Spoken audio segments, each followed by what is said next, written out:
என் அன்பு குழந்தையே, இன்று நீ என்னோடு பேசினாய் அல்லவா? என்னோடு மனம் விட்டு பல விஷயங்களை பரிமாறினாய் அல்லவா? நீ என்னோடு பேசும்போது நான் ஒன்றை கவனித்தேன். நீ பேசும்போது பிரச்சனை என்ற வார்த்தையை அதிகம் பயன்படுத்தினாய்.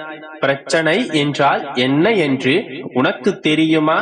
யாரேனும் ஒருவருக்கு முதுகுத்தண்டு முறிந்து போய் படுத்த படுக்கையாக இருக்கின்றார். அது குணமாக வருடக்கணக்காகும் என்றால் அது பிரச்சனை. யாரேனும் வீடு எரிந்து போய் எல்லாவற்றையும் இழந்து போய் நடுத்தெருவில் நின்றால் அது பிரச்சனை.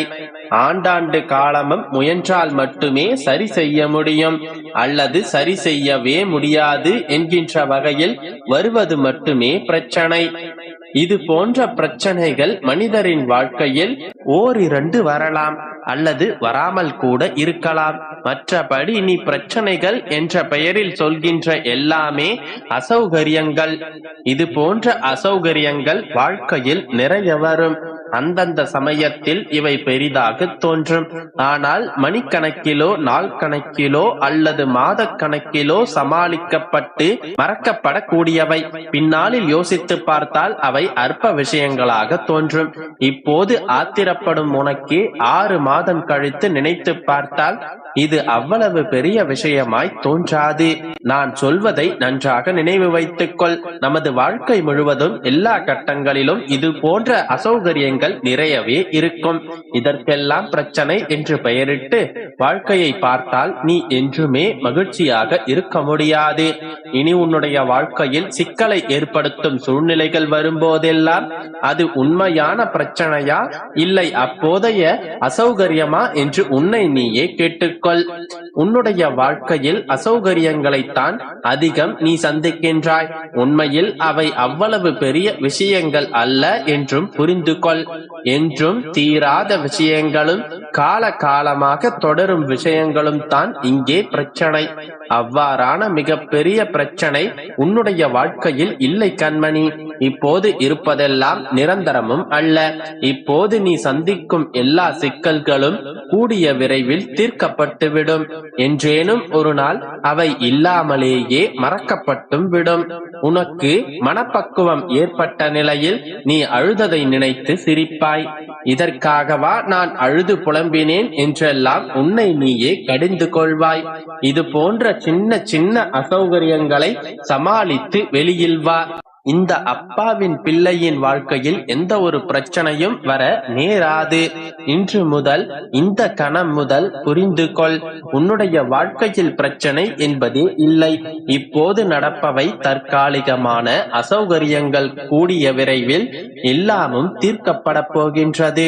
தீராத பிரச்சனை என்பதை நீ உன்னுடைய வாழ்க்கையில் சந்திக்க மாட்டாய். தைரியமாயிரு, எல்லாம் விரைவில் சரியாகும். நீ சந்தோஷமாகவும் சகல சௌபாக்கியங்களுடனும் நிச்சயம் வாழ்வாய். நம்பிக்கையோடு இரு, நல்லதே நடக்கும். என் அன்பு குழந்தையே, உன்னுடைய வாழ்க்கையை பற்றிய ஒரு மிக பெரிய பொறுப்பை என்னிடம் தந்துள்ளாய். அது சரியாக நடக்கின்றதா என்பதை இப்போது நீ தெரிந்து கொள்.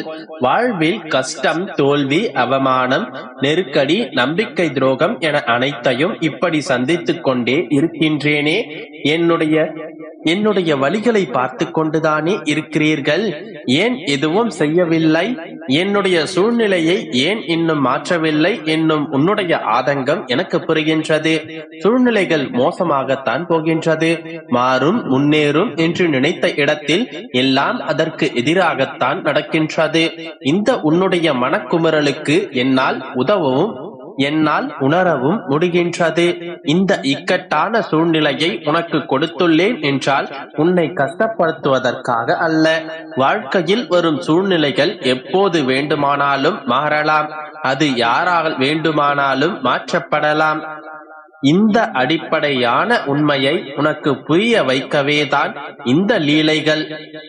அப்பா, லீலைகள் என்று சாதாரணமாக நீங்கள் சொல்லிவிட்டீர்கள். ஆனால் அதன் வழி எனக்கு மட்டுமே இருக்கின்றது.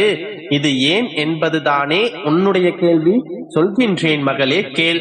முதலில் நீ சிறு பிள்ளையாய் கஷ்டம் தோல்வி என்றால் என்ன என்பது கூட தெரியாத நிலையில் சந்தோஷம்தான் வாழ்க்கை என்று சந்தோஷமாகவே இருந்தாய்.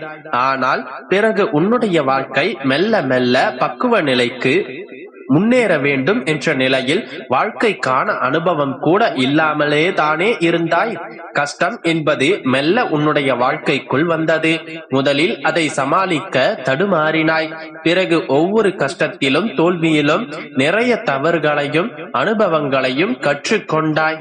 அடுத்தடுத்து கஷ்டம் என்று அடுத்தடுத்து வந்தபோது உன்னுடைய மன வலிமை, நம்பிக்கை, வைராக்கியம், பொறுமை வளர்ந்து கொண்டே வந்தது.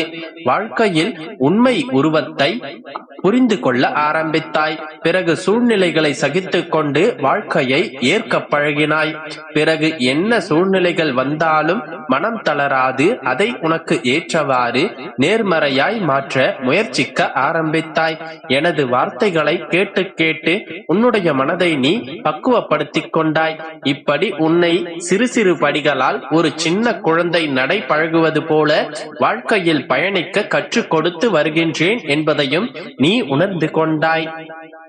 இந்த தருணத்தில் தான் எனக்கு ஒரு மிகப்பெரிய பொறுப்பை சுமத்தி இருக்கின்றாய். என் அப்பா எனக்கு நல்லதுதான் செய்வார். என்ன நடந்தாலும் அவர் என்னுடன் தான் இருப்பார். என்னுடைய வாழ்க்கைக்கு அவர்தான் பொறுப்பு. இனி எது நடந்தாலும் இவ்வளவு பெரிய பொறுப்பை என் தலையில் சுமத்தி விட்டாய். அப்படி இருக்கையில் உன்னை எப்படி மகளே தனித்து தவிக்க விடுவேன்?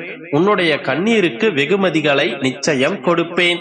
என்றும் என்றென்றும் நான் உன்னோடு தான் இருக்கின்றேன். உன்னை நான் பாதுகாத்து வழி நடத்துவேன். நம்பிக்கையோடு இரு, நல்லதே நடக்கும். என் அன்பு குழந்தையே, இன்று இரவு இதை நீ அமைதியாக கேட்டுவிட்டு நிம்மதியாக உறங்கு. உன்னுடைய மனக்கவலைகள், வேதனைகள், மனபாரங்கள் என்று எல்லாவற்றையும் நான் தீர்த்து வைக்கிறேன் மகளே.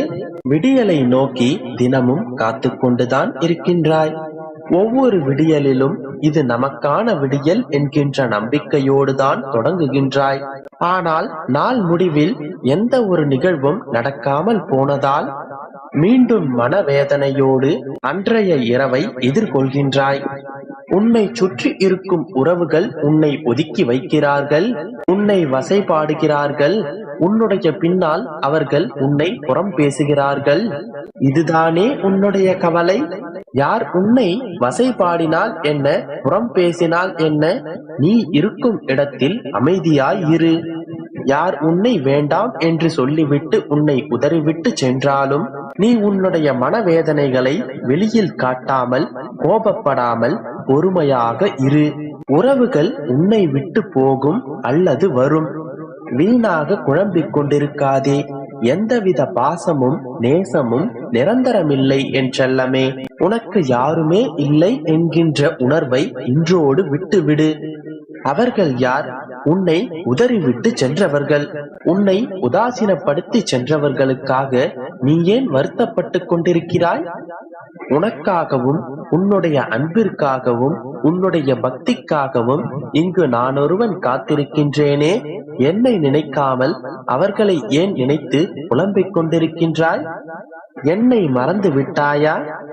எந்த சூழ்நிலையிலும், எவ்வளவு தூரத்தில் இருந்தாலும், எங்கு இருந்தாலும் உனக்காக இங்கு நான் ஒருவன் இருக்கிறேனே. நீ எதற்காக